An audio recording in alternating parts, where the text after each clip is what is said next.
All I know is excellence. All I know is excellence. All I know is excellence. All I know is excellence. All I know is excellence. All I know is excellence. Dedicated to my people who never had shit. I'm so smooth like it just in fabric. Peace, brothers and sisters. This is Kush Konvos, the podcast of the African Diaspora.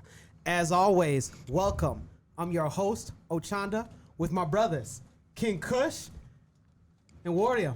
Warrior, what we got going on today? We have a very, very special guest today, man. Not only is this man my cousin, right?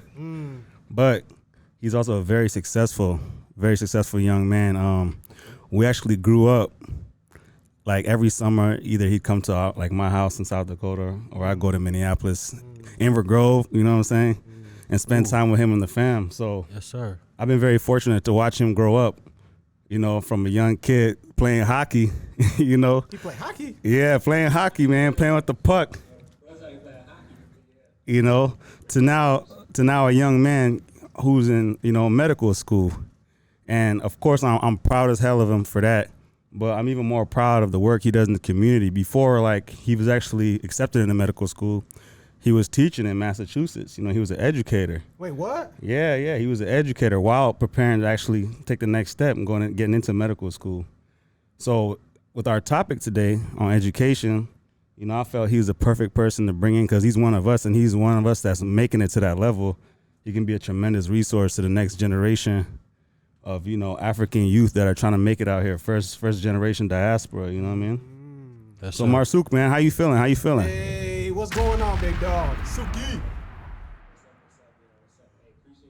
What's up, yo? What's up? Hey, appreciate y'all having me on, man. I'm feeling good. It's dope what y'all are doing, you know, and I just can't wait to see what happens, you know, a year from now, heck, a week from now, with what we're doing here today, right? And then amongst other, you know, episodes y'all are doing. So everything is good. How's mom and dad doing? Everything good. How's mom? They're good. You know, Minnesota's real cold right now, so they're not liking that.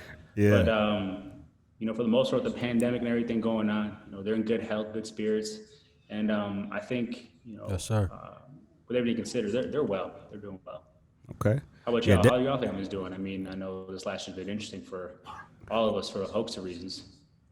Yeah, man, you know, we talk, you know, off camera about that. So I'm gonna go ahead and let, you know, Raheem, Boam, everything good on y'all side? Good, man. No complaints over here, man. I'm alive. Thanking your side. Yes, sir, man. Everything is gravy, man. I'm here, luckily, again, to record with my brothers. You know, it's not too often we could all collectivize and come together. So, yeah, peace to that, man. We're all blessed right now. Appreciate you asking. You're the first guest that's asked us how we're doing. Yeah. No offense to the other guests, but nobody's ever asked us, so we kind of like, wait, what?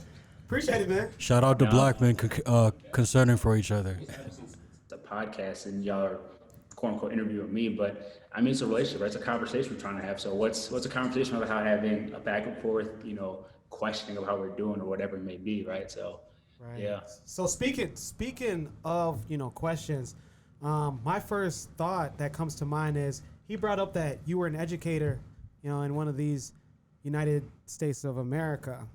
And my question to you is, was there a push for higher education in your household? I would say, yeah. I mean, just being, as y'all know, African, right? There's this high, standard or this high respect, you know, for education, specifically higher education. And so, yeah, our parents definitely did want us to continue school, and eventually get a college degree and do something with that. So, yeah, I would definitely say like education was, you know, pushing our household for sure. And shout out to your parents, by the way. He's not gonna say this because he's a very humble guy, but you know, he's in med school right now. His sister is in dental school as well. Shout out to Rhoda. And Gracie, I know, you know, she's still younger, but I know she's on her way to also doing great things. So shout out to your parents. Actually, little side story, Murseuk, you probably don't even know this, but I think it was like 2010 or something like that. At this time, my dad had already went back home, you know, to go work, start the nation building process. This is before South Sudan became a country. Right. So he technically wasn't working, right? So I was in school and I had needed I was short one semester, money wise, right? And I needed a loan. Yeah. And your father actually was gonna co-sign a loan for me to go to school. That's you love. know? That's big love. And that just touched me. Honestly, a lot of people, would not have done that. So Them interest rates is too high. yeah, But props to your dad, man. Props to your whole family. Props to your mom, man. She's one of the hardest working people I know. I remember when we used to come visit. She would always be working, man. She'd always be working, to put y'all basically in the position where y'all at right now. So speak on his family environment, man. He comes from a very, very loving and supporting family. So shout out to that. We love to see it. How's that make you feel, man, to hear that from your big cuz? Man, I was shook. I knew he was gonna. I was trying to figure out what he was gonna say. I didn't expect that. I was like, what could his brother actually say right now that I might not know? But man, it almost brings tears to my eyes because I understand, just how hard it is to get a loan in general, right? It's moving, But then yeah. also seeing that my dad is continuously trying to do something for our community, and a lot of times he doesn't even talk about it, right? And I think regardless of what generation you're in now, people want to get that praise for whatever they're doing. For Instagram, they want it for likes. Wait. They do family. it for clout? Do anything for clout? They do anything for clout, right? Yeah, man. I mean, we could talk about this another day. I mean, there's definitely some times you have to do things like that. I get for different reasons, business, transaction, etc. But when it comes to matters of the heart, family, you do these things for more intimate, personal things. So it's dope to hear that, my dad was able to do that and didn't go and tell everybody in the community about what he's doing. Right. Sometimes folks be putting people on blast, which Yes, sir. Yes, sir. Yeah. All right. Yeah. So he had brought up that your sister is well educated, right, in a formal education. She's going to be a dentist or in the dentistry field here in medical school. How would your parents would have reacted if you would have announced that you're dropping out of high school? Yeah. So before I actually talk about that, I definitely want to say I think just hearing the experiences of our family, our cousins outside of our house, right? We definitely have a very unique culture that my parents have built. So with that has come, I guess, certain freedoms or perspectives that I would say maybe some or a lot of South Sudanese or Ethiopian families that we know may not have had exposure or the privilege of having. And so some of these choices, kind of just happen naturally because, when you give a child the option of choosing and encouraging that choice to prosper or whatever, they're going to excel and they're going to want to do what's right.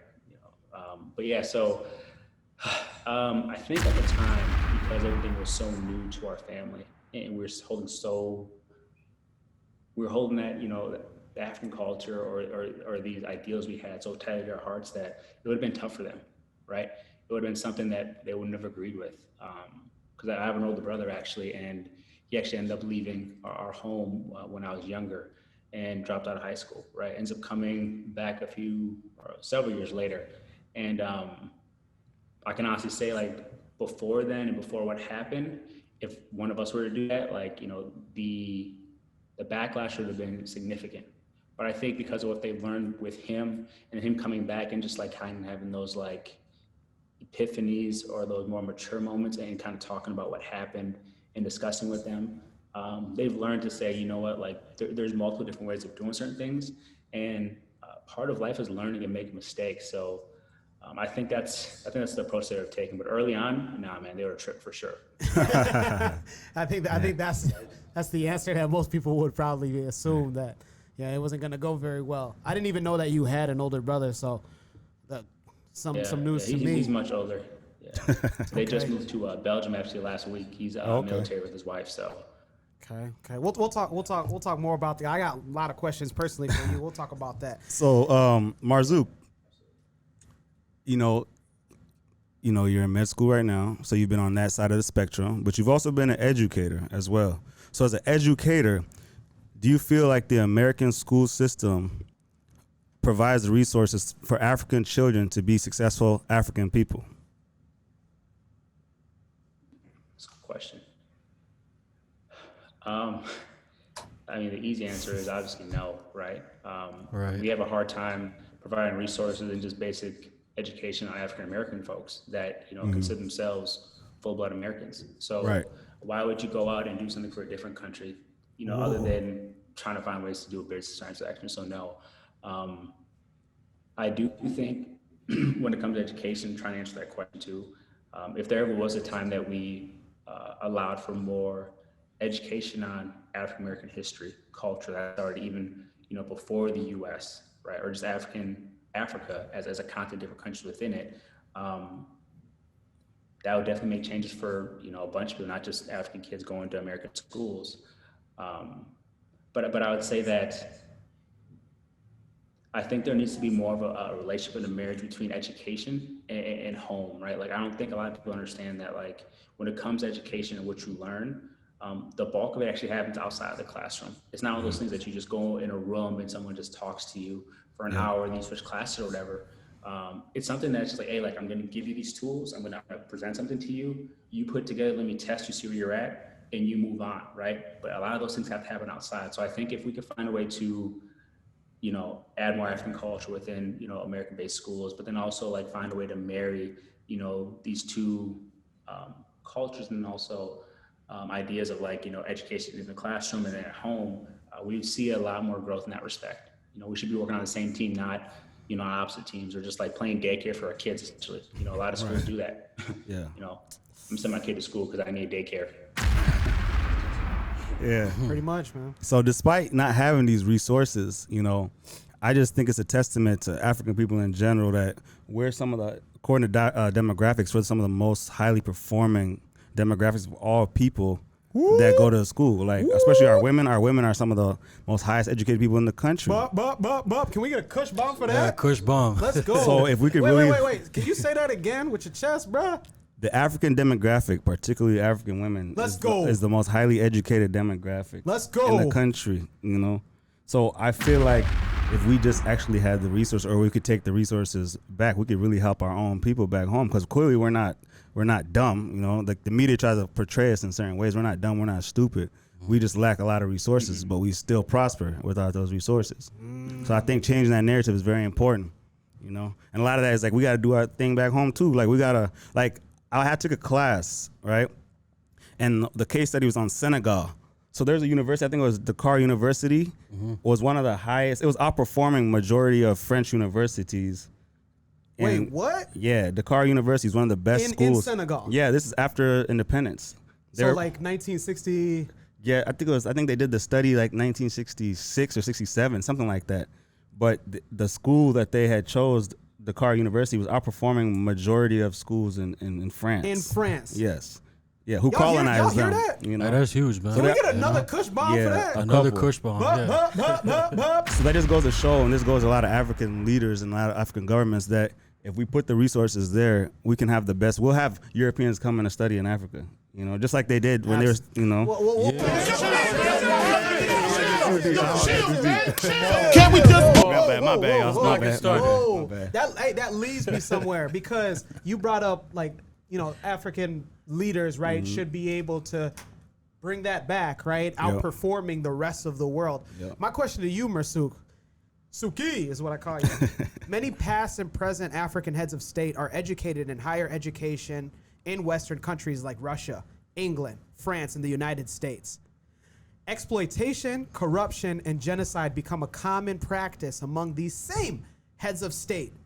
Could one conclude that the African is miseducated in the West? Shout out Lauryn Hill. What a question. Ochanda. No, that's loaded, man. Yeah. I'm with the guns today. Oh, we potting. Yeah, man. I need some body armor real quick. Just based off what Max just said, no. I mean, because you see, a bunch of African women, right, getting their education and hoping to do something, positive with that, right?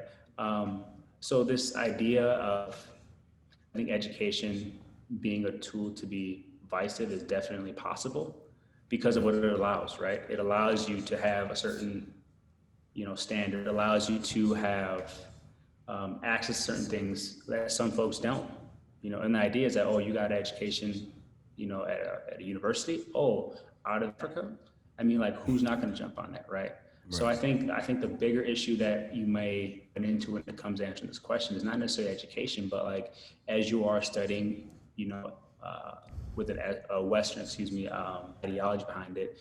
I think the idea of capitalism is actually the biggest thing, right? Right. And things you learn from that, the hierarchical structures that come with that, the idea that like someone has to lose for you to win, Right. And then amongst that, man, just like, what are your intentions with that? What are you willing to do, or what are you going to do with the education you have because of the power you have? When I think it was Gandhi, like the whole knowledge of power type of thing. It's so true, right? Because you can put things in books, you can give people certain acts and certain things that you can only get when you're educated, right? And that's, outside of university, but just a prime example, like think about how many of us, if we knew about stocks, if we were investing in Amazon or Apple a few years ago, Right. we'd be chilling right now. Oh right? my God. But we don't, because we don't know Kicking these it things. tough. But people that do know these things or know some of these principles, they can utilize them however they want. So I think it's more so just a way for you to get in a position to obtain, your personal gain, and without having any, expiration dates on certain offices. You could be there for a while doing whatever you want. So yeah, I would definitely say education would do the opposite of that if in the right hands. So Exactly. I want to. My thing is, okay, with what you're stating about is like, okay, so what's your aim? But I don't want us to look at it as a cop-out. Suki, when I say that, I mean, I'll give an example. The former president of Sierra Leone, Valentine Strasser, who came into power via military coup, he got into power as the youngest, I believe to this date, the youngest head of an African state. And he got into power and he created refugees, mass executions, corruption reigned rampant. But you pull his card and you find out that he studied at the University of Warwick. So I get what you're saying is, who's not going to be in an African country, especially if your economy is destabilized, and get an opportunity to study in the West, who's not going to take that? But also, what is it that causes the African to come back to Africa and be now destructive and just destroy everything? People, infrastructure, government, health. I know that's a loaded question as well, man. I want all the smoke today. Yeah, man. I think influence and power, right? When you look at power from the perspective of like, what does that allow for you to do, and how dangerous it can be, just having that power is just that dangerous. So I don't think it's, education is directly correlated to, you possibly coming back to Africa and doing certain things. I think, having education, understanding that influence, then finding ways to like have some sort of power, that's where the danger comes in, right? Because power, like, that in its own puts certain folks, or the majority, in a position to have to be submissive, Right. And so, yeah, I don't know. I don't think having an education is going to get you down that track, right? Because if that was the case, then I think, what's stopping me from going back home and doing that, living like a king, we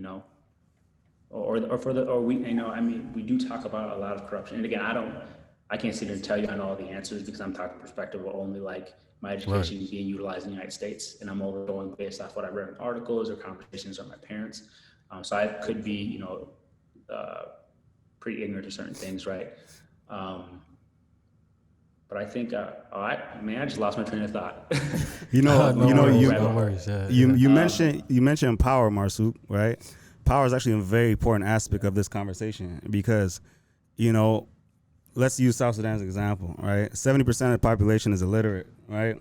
So it's easy to control people who are not educated. When you have an educated class, you have an educated society, it's hard to tell them, like, hey, you know what? Go destroy that village just because, like, those people are not from where you're from, You're going to have people going to ask questions like, wait, hold on. Why would we do that? What is the benefit of that?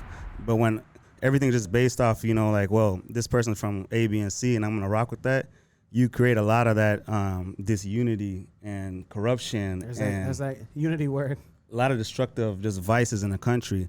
Also, you speak about power, like these presidents that get Western educated, and like I'm not gonna sit here and like shit on Western education, because like you said, even me and you, Mars, we're all Western educated, right? So that's not essentially, I think, the issue.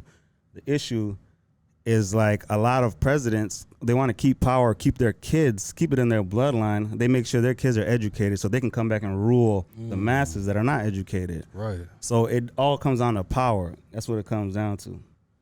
For sure. Those are some very powerful. Oh, no, go ahead. Sorry about that, brother. So Yeah, for sure. Go ahead. two things. Yeah. I wanted to say, I don't think we highlight enough of the positive things happening too. You know, and I know it's tough to do that with so many negative things happening, but I mean, one prime example, I think Max told me about not too long ago was Willie Boy, right? Like, look what he's doing. You know, he went back and now this dude's making some huge changes for his community. And some of the ideas you and I have talked about with some of the things outside of this as it relates to like trying to find ways to create industry. The same folks are taking those ideas from, right, are borrowing. We're educating the United States and are going back to a different country, US or in Africa, excuse me, and building industry for folks that need it, you know? Yep. So I think if it comes down to, I think the education or the influence you get from like Western culture is what's dangerous, right? Yeah. Because what you just said basically is kind of like what, you know, the Queen of England and all of them do. Like at this point, there's no point of having king and queen because y'all have an opposite government, but it's because you want to keep it in the family. Right. You know? Exactly. Yep. So it's not just Africans. Yep. And that's the danger. Yeah. Yeah, so I think it would be that, man. It's the cultural things you pick up. So in medicine, we have something called the hidden agenda, right? And so it's these ideas, the things you learn when you're out in the clinic, you know, observing different, you know, doctors, seeing how they interact with nurses, et cetera. And you pick up on these things and those kind of become part of like your story or kind of like how you operate during the day. Same thing I'm assuming you come here. If you have an inkling, you know, some of the corruption or finding that power, and you kind of get fed these ideas and you're around this thing, sure enough, when you get the chance, you know, you're going to take it. Right. So I think it's that. And then you try to, like you said, you build a wall around, you know, everyone you love to make sure that power is secure in that, you know. Okay. So I know me, Raheem, and Dame in this conversation. Bon, man, do you have any questions you want to get off for Murseuk? Hey, no, for sure. But honestly, thank all three of you brothers for this dialogue because it's been very informative, you know, and it's necessary for us to discuss these things.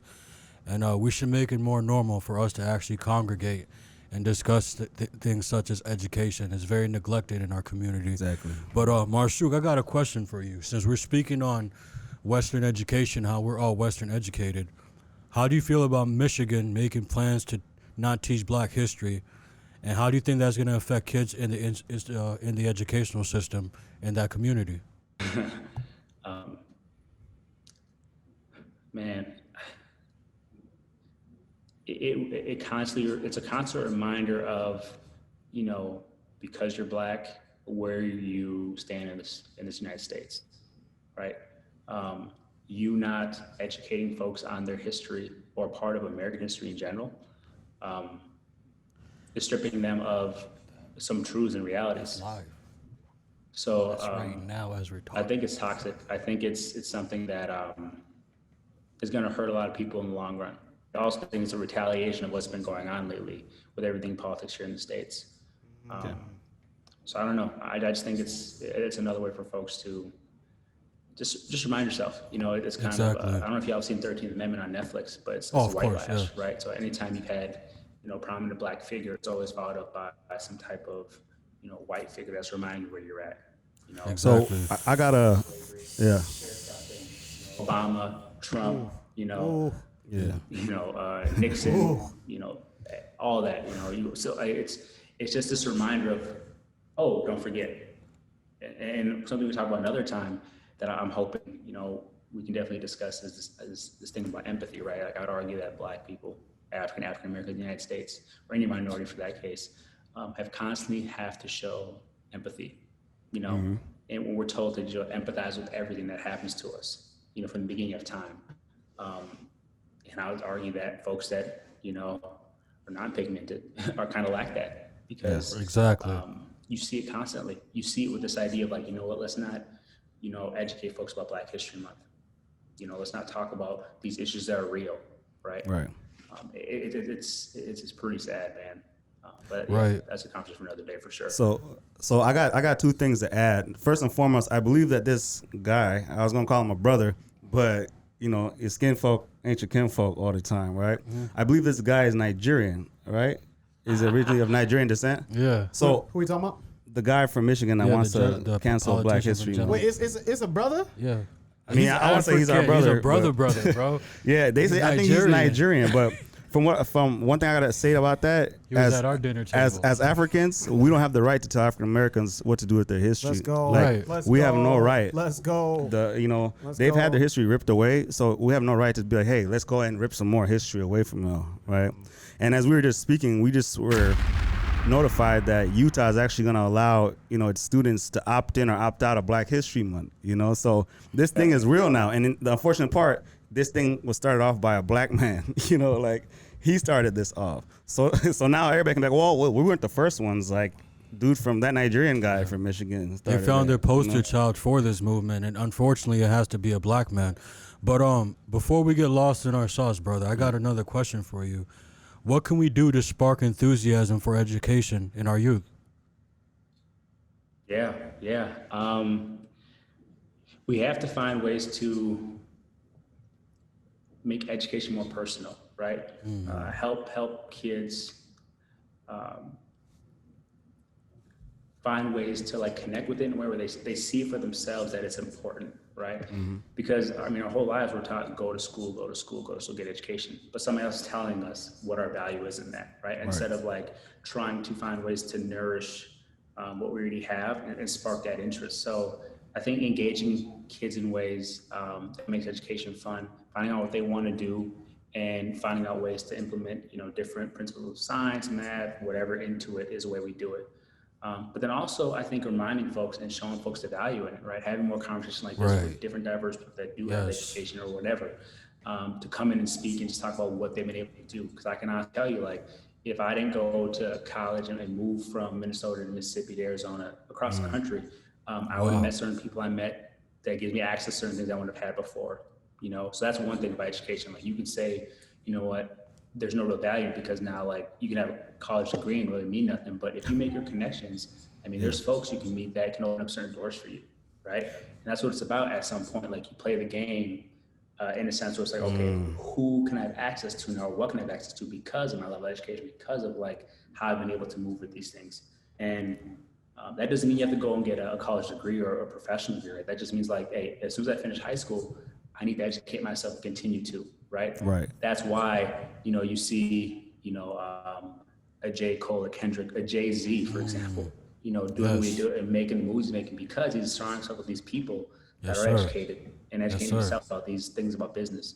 I mean, LeBron James even, right? Like, if you look at his business Shout out to the GOAT. Shout out to the they're king. genius, his agent and like what they've been able to do in terms of revolutionizing like black agents for NBA players, or just making these different investments from like the TV show The Shop to the school, like you name it, but it's from education, and knowing. And once you know, it moves. So just making those connections, and then understand we're just one piece to a bigger puzzle.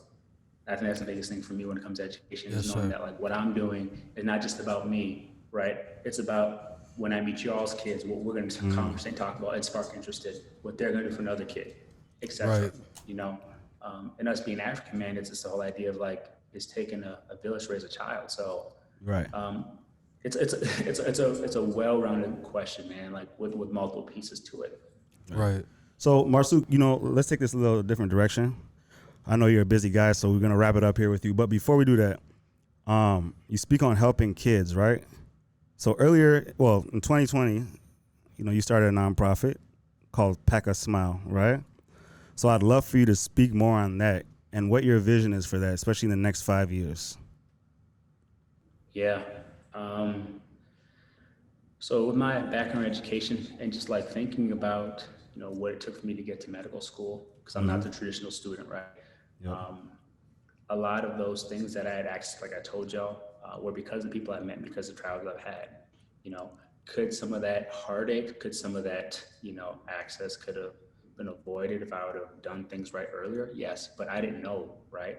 I always wanted to be a doctor or in the NFL. Those are my two goals as a kid.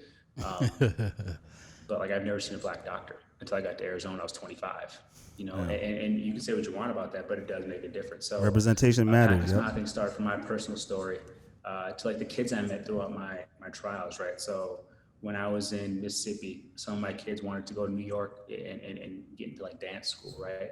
Kids in Arizona would come to school to eat breakfast, and them telling me, Mr. Mena, hey, we're going today. You know, I come to school to eat breakfast. Like that resonated with me because I remember being on in those same positions in my life, right? So think about these stories and other kids that, you know, same school or whatever, or different schools, just having all this potential and not having access to certain things got me thinking about how do we create that, you know? So long story short, man, that's where it came from. And I'm hoping moving forward, it's a way to provide kids more access to resources, to at least have the tools to come to school, but then also carry the things that are important with you.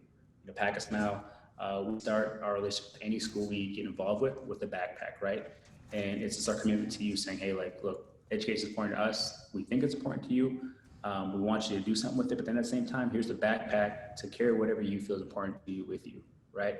Yes, and sir. From there, we start these conversations. We come in, we spend time with kids. We bring in folks like y'all, like me, etc., to show kids what's possible, and then try to find different ways to get involved in communities. You know, so that's kind of what PackAsmyle is about. And it's trying to find a unique way of just connecting kids with something greater, and then helping them have their personal story with, you know, education is their future. Yes, sir. Okay. And just for anyone that's interested in supporting the cause, you see, I got the shirt on right here. You know what I'm saying? I got the shirt. clean. Hey, PackAsmyle. Drop You a already Kush said- bomb. Drop a Kush bomb for that. Okay. Hey. But anybody that wants to support, how can they reach? Like, how can they support this? What can they do? just I know people always ask why smile spelled with a Y instead of an I.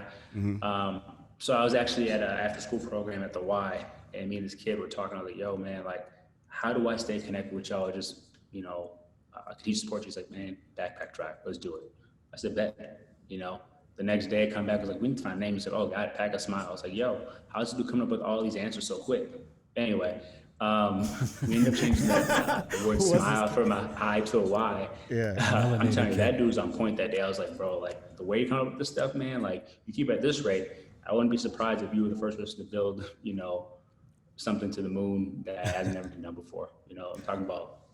But anyway, so yeah, my spelled with a Y instead of I, because that my in there symbolizes, you know, this is my backpack, my purpose, my smile, and my reason for doing X, Y, and Z. You know, so when everyone sees that, it's a personal thing, you know. But yeah, if you want to support, you know, please follow us on Instagram, PackAsmyle. We're gonna Like us drop on that. Facebook.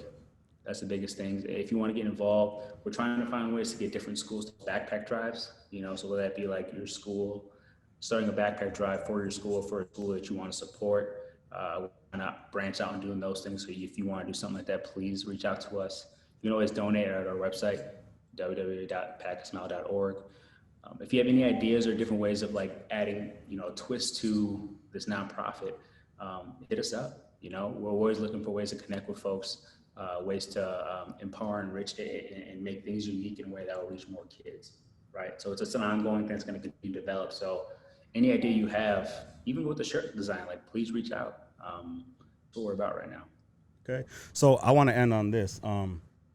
You know, I'm a huge fan of Nipsey Hussle as a person. You know, of course, I love his music, but one of the things I love about him, he's a knowledge seeker.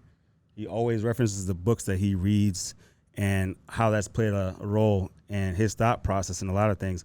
So I would like for us to all just recommend a book that we would want to recommend for other people to read. I'll start myself. Like this book right here, The Destruction of Black Civilization by Chancellor Williams. It helped me as a black man, not only in America, but as African. It answered a lot of questions for me. So I would advise anybody to read that book. I want you to go ahead, Murseuk, and we'll just continue down the line.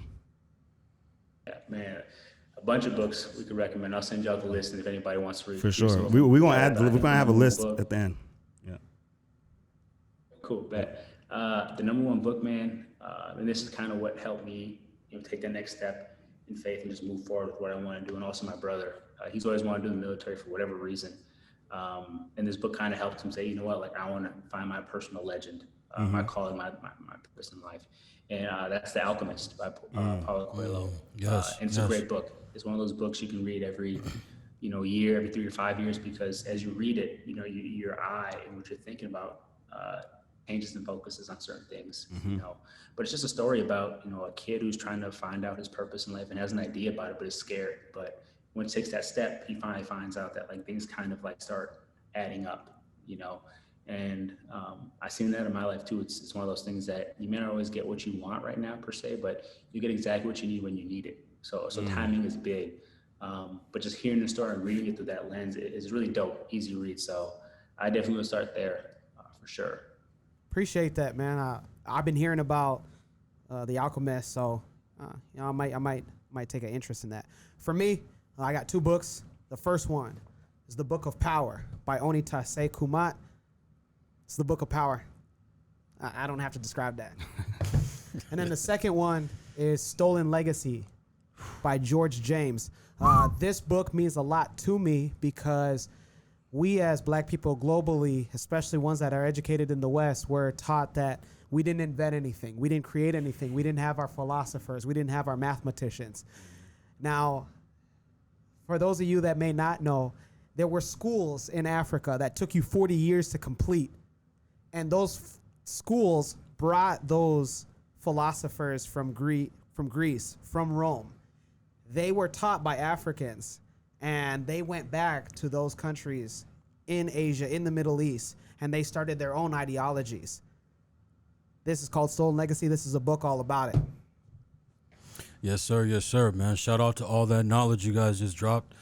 What I'm going to go with here today is called The Kingdoms of Kush and Axum. Drop a Kush bomb for that. Drop a Kush bomb. Ancient History for Kids, Children's Ancient History by Baby Professor, YBI Academy. Shout out to her. Show that cover. This is what it is right here. Honestly, I'm choosing this just because we spoke on education. It's also good to educate yourself, but also educating our children on what our true history is. Right here, you got the Kingdoms of Kush and Axum. A lot of these, a lot of the stories in here basically lay out the foundation of what we see today, from the Egyptian obelisk, which is the modern day what? Washington Monument. You know what I'm saying? And let's not get started on the pyramids. We got nothing but time. But yo, this is the book, The Kingdoms of Kush and Axum. Read it to your children, educate them, and let them know they should be proud to be who they are. Yeah. Kush G.O.D. So Murseuk, man, it's been real. We've really enjoyed having you here. You spoke a lot about the need of education and how we can use education in our community. I know you got some more like studying that you got to get back to. So I want to give you a last opportunity to just say anything you want to get off your mind, get off your chest before we wrap it up. Yeah, absolutely. Well, shoot. First, again, thank you for allowing me to share this time and space with you. I'm very fortunate to have met y'all. One more recent, the other two, you know, since I was a little homie, you know. Now you're the big homie. Suki! I remember this one day, man, when Max came to the crib, we were playing football, and I don't know why he was so much taller than me, but at the time I thought I had the juice, right? That's what big cousins do though, right? And man, I remember like someone threw a bomb, I said, oh, that's me, and nobody jumped with me. I jumped, and all of a sudden I was like, oh, something's not right. All of a sudden I had to see some hands come above my head like this and catch it. I hit the ground, like, look up, and Max was like, yeah. I got so excited, man. All my friends are on his side. I was like, man, I'm going to the crib. I had to talk to him for like a week. You know? Hey, I ain't that little dude no more. Come see me now. What's up? So my man played hockey. But anyway, I'm hoping, you know, y'all continue to do this and just keep pushing the envelope and encouraging more people to come on and broadcast this. And I'll do my best to, you know, share what y'all have, follow you on any social media, which leads me to that first point, man. Like, you can't do this alone. You know, if you want to go fast, go by yourself. If you want to go far, go together type of thing. And so, like, you need to start this conversation or just start doing things together. You know, this idea that, like, you have to do it by yourself or I'm self-made, it is not real. You know, you have to put the work in, but come on, man, like, we all got to work together, right? That's number one. Number two, for those of y'all who are from any country in Africa, and if you haven't gone back at some point, please do. I think a lot of the things that our parents, you know, speak on, or like some of the angst you see from them, we don't really understand because you don't understand what they're coming from. You don't understand what they're sacrificing. And then, you know, for some of us that are kind of like generations down the line separated, we don't even know where we come from, right? Yes, sir. A while ago, there was a movie on Netflix called Barry about Obama. And at the end of it, he's writing a letter to his dad, and he finally signs it as Barack versus Barry. And he's been calling himself Barry to everybody since the beginning of the movie. you know, and regardless of what you think about Obama, whenever you see him speak, you see this dude that seems to be so secure in his identity, who he is. But in that movie, it shows you how much he questioned, you know, how many answers he can have, you know, or questions he can answer to, etc. But then now you see after he went, you know, back home and came back that, you know, his brother has a little more wholesomeness to him. You know, I had something very similar happen to me when I went back to Ethiopia a couple of years ago. And, you know, I remember one day just seeing my mother and see how happy she was with her family. And start crying. So I was like, man, I didn't understand what she was doing. I didn't understand why she sent so much money home, etc. Right. So I would just encourage y'all to go home. And Kendrick says, you know, be humble. You know, like like humble yourself and just be okay with like being uncomfortable, learning about yourself and your family. Because I think when you put those pieces together, a lot of the anxiety, the pressure, or stress we feel will disappear because, you know, you have some of those questions answered that you may not even know you have questions to. And that's so big. So those two things I definitely encourage y'all to do. Just know your humility, man. Like some of the books I've been talking about, and find out what that really looks like, you know, and create your future, right? And don't let folks say you can't. Hey, those are wonderful, strong points, man. Kush God. Yeah, man. Hey, it's been good, man. It was very necessary having this conversation. So I thank y'all for listening. We have Brother Murseuk with us, my brother Achanda, Brother William. But thanks for tuning into this episode of Kush Konvos. Please follow us on Twitter, Snapchat, Instagram at Kush Konvos Podcast. If you have any questions, please email us at kushkonvos101@gmail.com. Also follow us on YouTube at Kush Konvos TV. Kush G-O-D, Kush Konvos. Let's get it. For sure. Peace. All I know is excellence. All I know is excellence. All I know is excellence. All I know is excellence.